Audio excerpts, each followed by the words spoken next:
Hey guys, how you doing this morning? Sean here from Voice from the Dirt Road, and yes, I am not at my other studio. I am actually in Savannah, Georgia. As you can see, the river here behind me. The team, we had the opportunity to come down to Savannah last night, and we saw some farmers yesterday afternoon, and we'll see some more today. And on top of that, we'll also see some of my fellow veterans down here in Savannah. But I just want to jump right into the show this morning. Not going to hold you too long.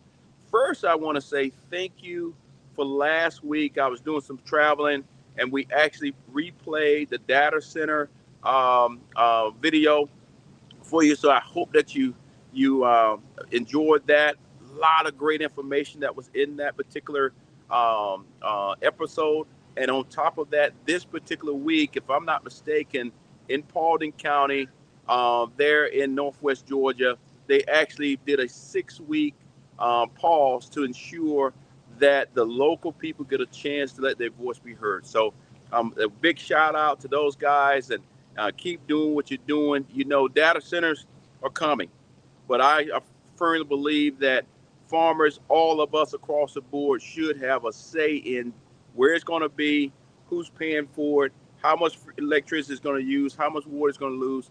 We should have those requirements in place before we actually have a data center in your backyard. And like I always say when I'm out and about talking, who wants a data center in their backyard? And I guarantee you, you can't get anybody to raise their hand and do that.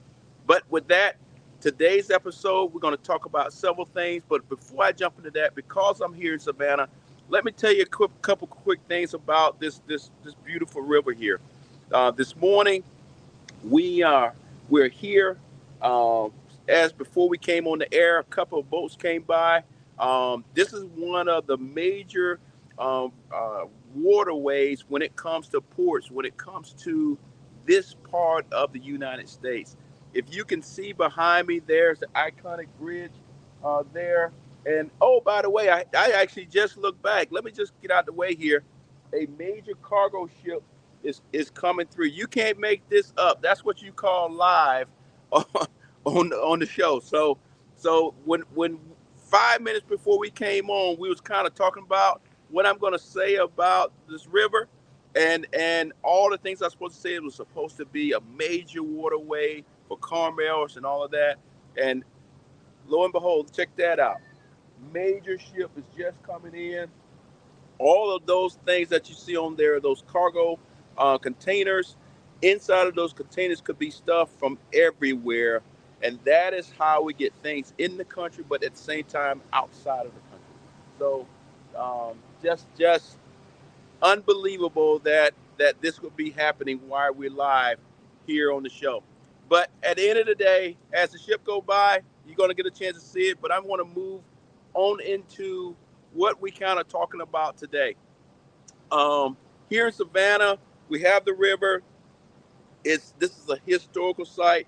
I would tell anybody, no matter where you're watching me from, take the time, come to Georgia, visit. We got some incredible places, but come to Savannah and hang out. It's right across the river here. You can't see it anymore because of this major ship passing by.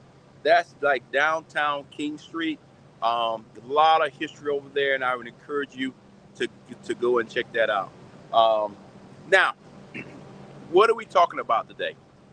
A couple things have actually happened here in the past week. And Shelly, will you go on and put up the first thing, please? All right. I think everybody's tracking that the border has now been reopened. And when I say the border's been reopened, that's not the entire border.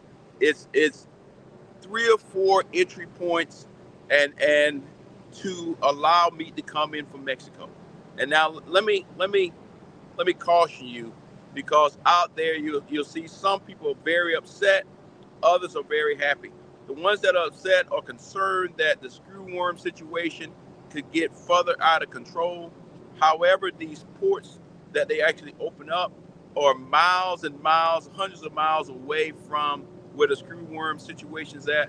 And then on top of that, I have the confidence in our system that people are going to be checking each and every last one of these cattle that come in um, to the United States. All of these cows that are coming into the United States from Mexico are coming here to be processed to turn into meat, hamburger steaks, and all of those kind of things. Why is this important? Is because, as you guys know, we have the smallest herd of cattle today in the United States. We're making money. I'll be the first one to tell you, when we take it to the market, we're making money. However, we don't have enough calves that when we put them out there to truly meet the demand of meat that's out there. So that's why the administration has made the decision to open the border back up. But by opening the border back up, some are concerned that it's going to flood the market, and it's going to actually make beef prices maybe at the grocery store come down a little bit. We'll have to wait and see with supply and demand. But some cattle producers like myself are concerned that, okay, all these cattle flood the market, and then the next thing you know, beef cattle prices on the hoof.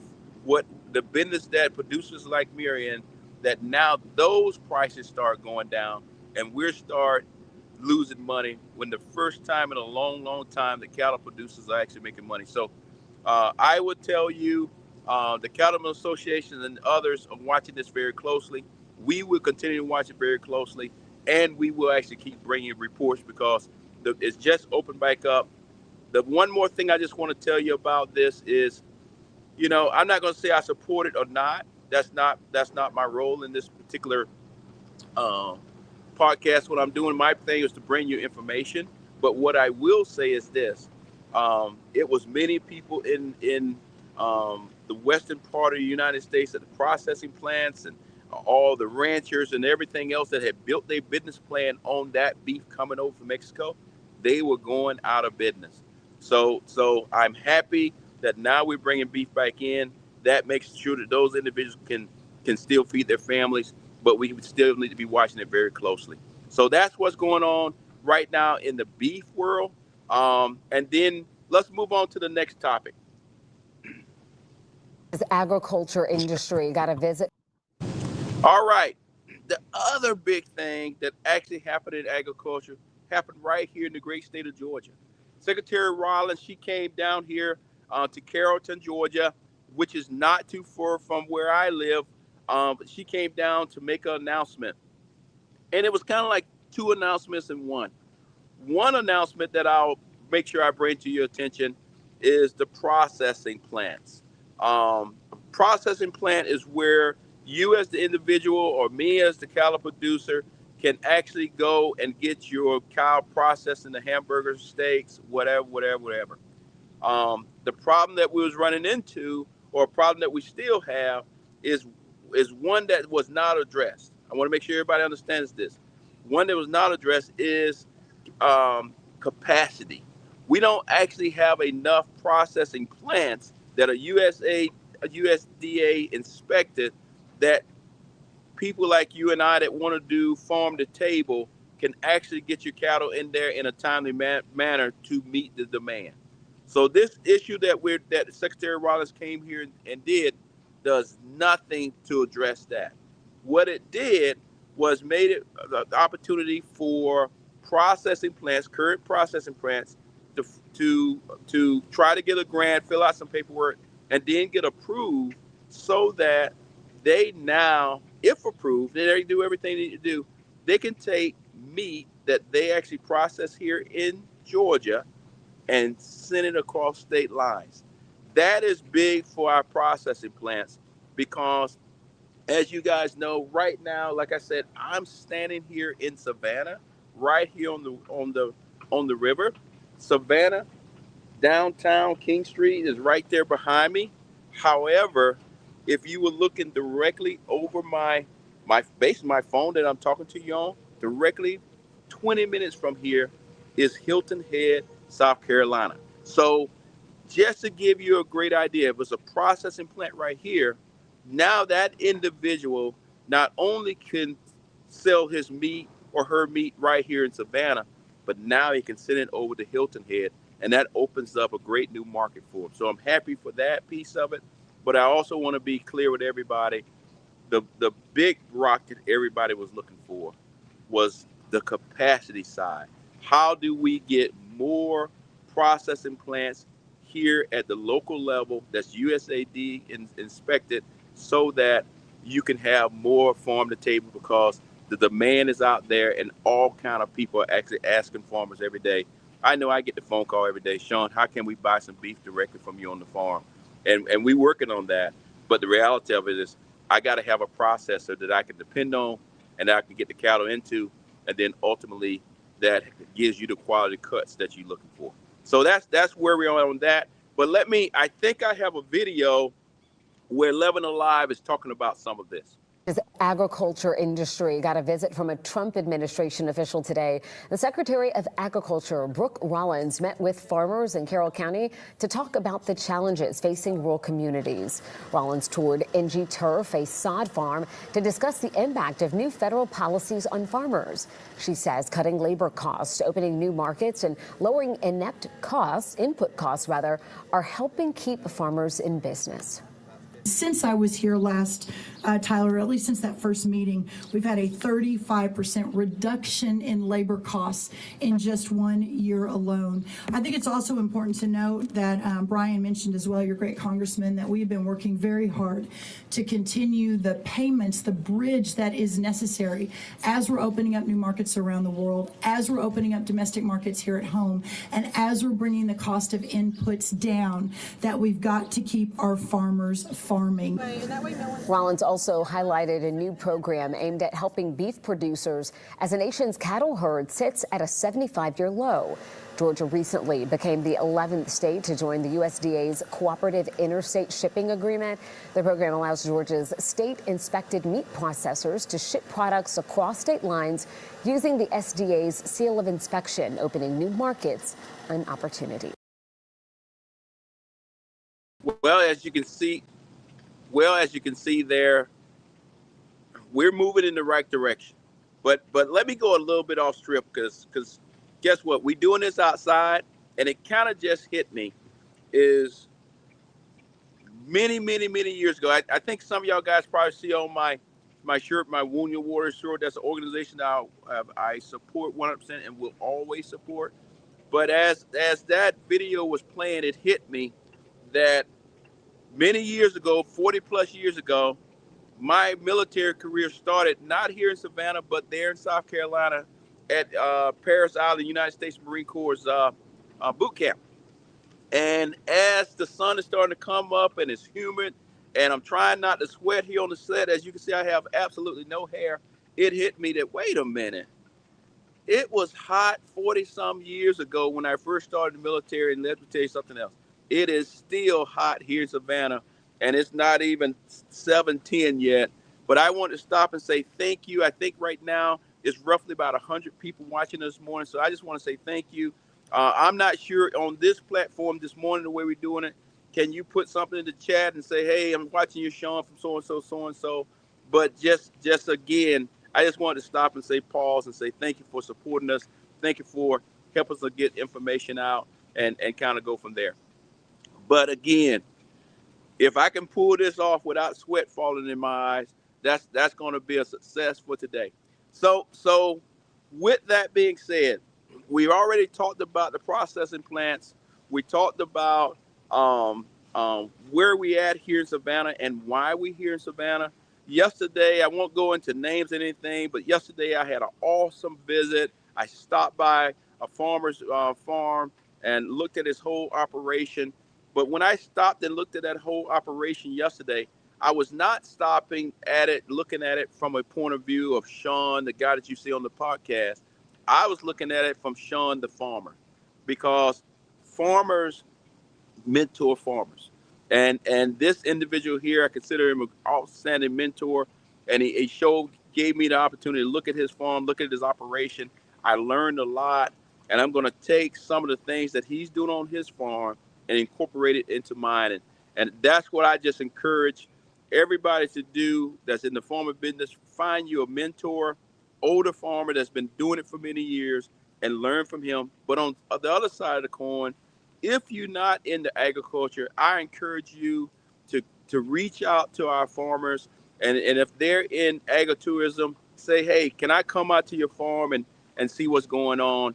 and learn for yourself. And I think because I was talking about farm to table, most of the people that I know that's in the farm to table side of it encourage you because they want you to see how they're actually raising their animals and in a humane way. So one other thing I just want to mention to you, since I mentioned that earlier, is this. On my farm, we actually do what we call regenerative ag. That means that we're treating the animals in the right way, but we actually move them around. They never stay on a pasture too long, so they constantly moving around, eating fresh grass, making sure that they got extremely clean water, everything. And that particular program, the reason why I bring that program up is because, and we'll talk more about it in detail next week, but that's a new program that the Rollins team is pushing out, where they're encouraging farmers like me that's in regenerative ag. You have traditional, you have regenerative ag, and then you have organic. So regenerative ag is where we're not putting all the chemicals and everything on the ground.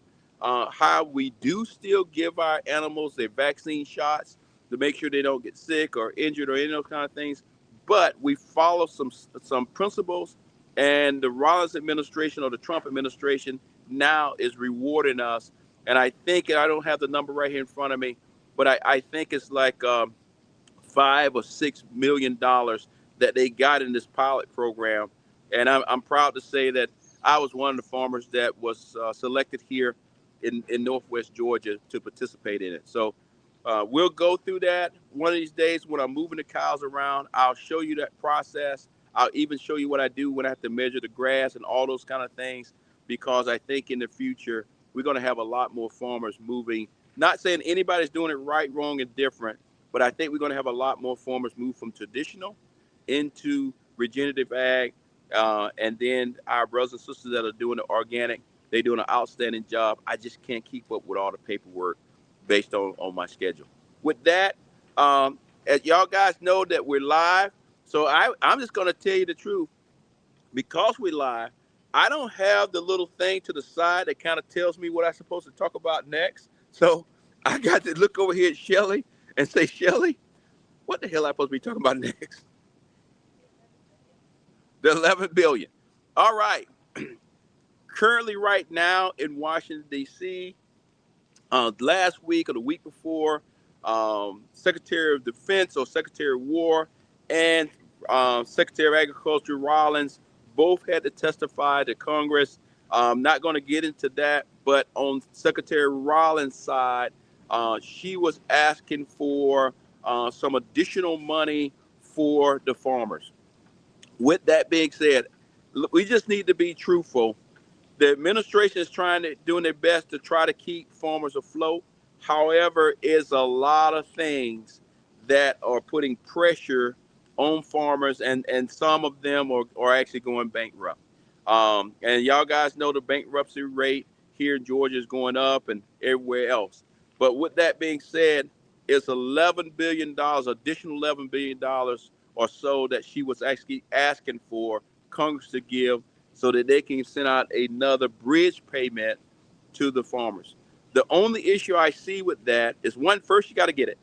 And then two, when these bridge payments come out, does those bridge payments get here in a timely manner so that farmers can stay afloat?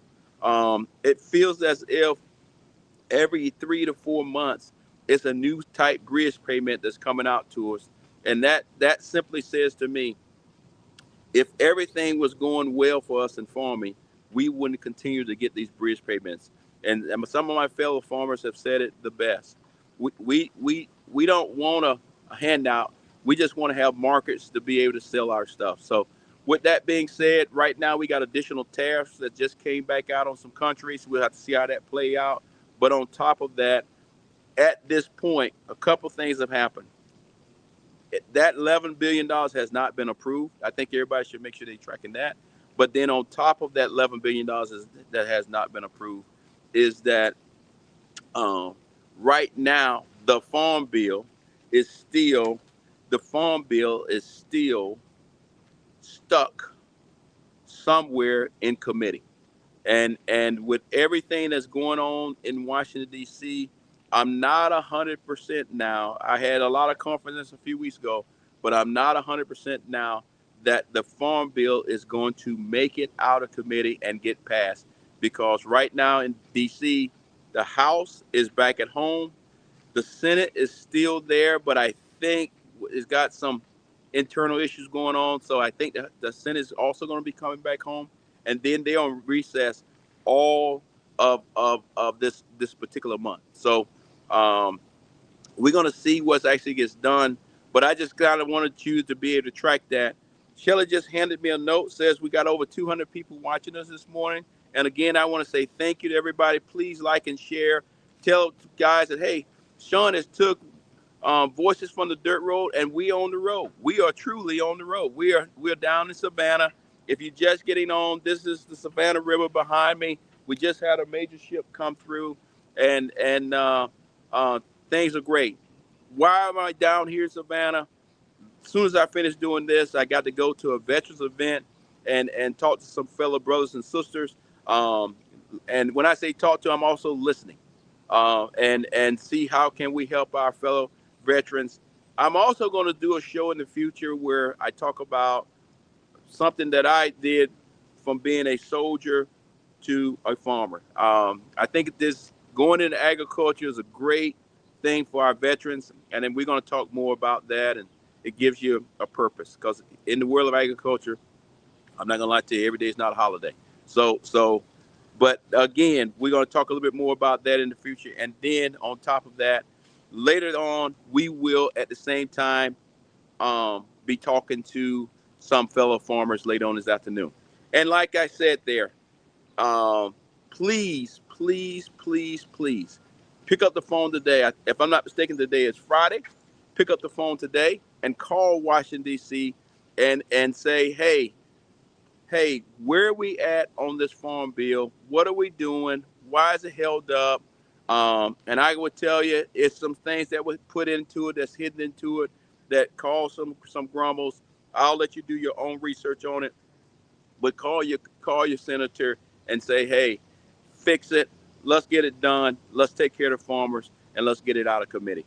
Um, One of the things I don't want to hold you too long this morning because I don't want you to be seeing me sweating here on live, I guess live TV or live podcast or whatever you want to call it.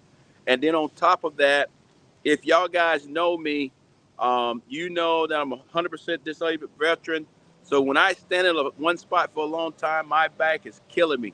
So that's why you keep seeing me kind of move around a little bit because this is live and this is real. Not sitting down at the house and talking to you. We're actually doing it right here in Savannah, and I'm glad to do it.